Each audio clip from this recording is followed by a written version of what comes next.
Welcome to Grow Bites. I'm Richard Steele. Our guest today is Clive Marsh, Principal of the Queen's Foundation for Ecumenical Theological Education in Birmingham. He's the author of the Grove book, What is Salvation For? Clive talked to Grow Bites presenter Steve Morris about this word that is central to Christian language about faith, and yet is frequently little more than jargon, a word that divides as much as it explains. It's lovely to have you here. Thank you so much for joining me this afternoon. I've very much enjoyed reading your book. Yeah, I mean, I kind of begin with, who would think that saying that you're saved or not really would become such a nubby kind of issue? I mean, why do you think it's become something that's quite important to talk about? Well, I guess because, as I tried to say in the booklet, redemption language is still astonishingly current in culture more broadly. So even if people might not use explicitly salvation or saved language, redemption is still there. And obviously, the sense of liberation in more political senses is part of contemporary discussion as well. So all these interrelated, interlocking terms and concepts are very much part of life. So even if people might not know or initially be interested in the religious dimensions, potentially theological aspects of them, they're there, whether we like it or not. I think I really like the fact that you're asking the question, really, because just to share a bit, I was an atheist till I was in my 40s. And I remember going into a spring harvest thing. I was down at Butlins in my parents', and the person at the front said, "If you're saved, stand up." And my dear wife and I were the only ones sitting down in there. And I didn't go in a church for another 6 or 7 years. I just thought, these Christians, my goodness, how arrogant are they? And I think, do you think that's one of the reasons why it's quite hard to use that language? And if we were to use a different term, what might we use? Yeah.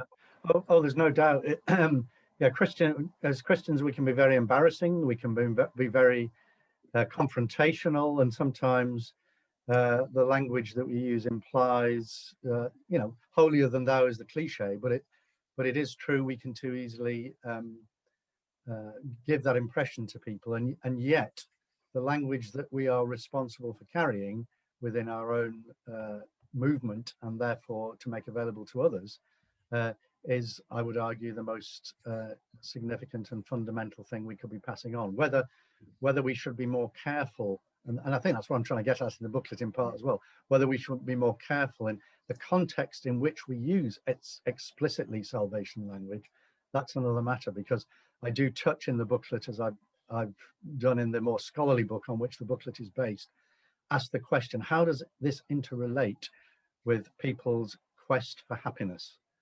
Salvation and happiness are not the same thing, but sometimes they are more, and very often they are more related than people may expect. And therefore those that are more willing to talk in the explicitly theological language may not realize the extent to which the quest for happiness, the quest for contentment, the quest for well-being, all of these are interrelated, and we have to acknowledge that.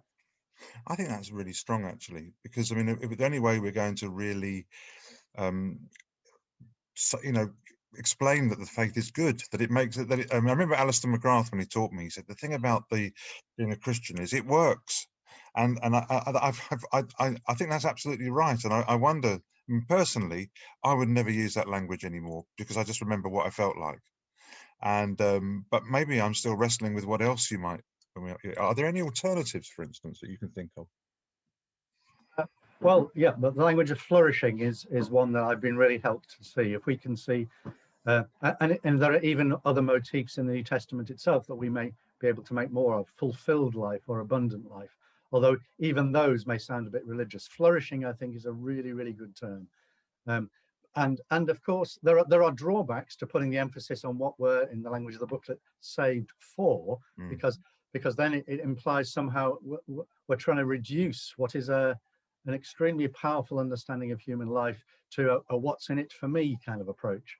But I think sometimes we've been in our history so far at the other extreme, emphasizing the nature and degree of that sinfulness from which we need saving, that we've been so negative about what God is trying to do positively in and for people. So I think if we start with the language of flourishing and work back, and then acknowledge that God is wanting to deal with those bits of ourselves that do need healing and do need forgiveness and do need identification in the first place, then actually that can be done much more constructively and positively by putting the emphasis on what God is wanting to save us for abundant life and for a life of flourishing. Yeah, I think that's very strong. Now, I suppose this is the thing I always have is I loved your booklet, but you're kind of like a voice crying out in the wilderness. I mean, turn up at any major Christian convention, go to the majority, I'm going to suggest, maybe I'm wrong, of charismatic evangelical churches, and I've not had your insight reflected at all in my experience there. You know, how on earth do you get a massive idea like this past any intransigence or just simple habit that people have got?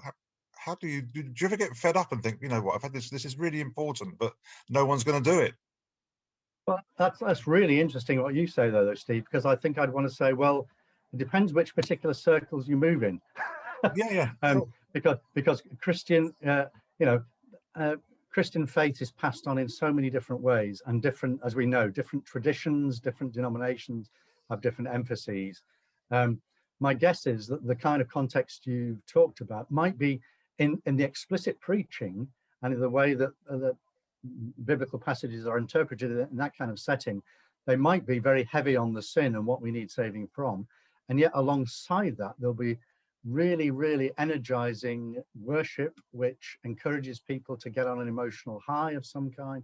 So the irony is that those positive aspects of what I'm driving at in terms of this doctrinal exploration of salvation will be being communicated in different ways than simply by the words that people use. So the question is, how does the explicit theology and the experience that's being presented of what it means to be Christian, how are they being matched up? Because it may be that in those settings you've described, there's a bit of a mismatch. Because I'd want to say in some other Christian circles, and particularly those that may be, if you like, more politically engaged.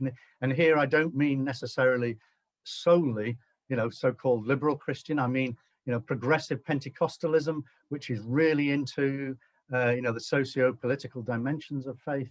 There are other settings in which salvation will be very, very engaged and deeply concerned about what the offshoots of salvation are for people individually, communally, politically. It's all there, and the emphasis might be more on those results than on what we're being saved from.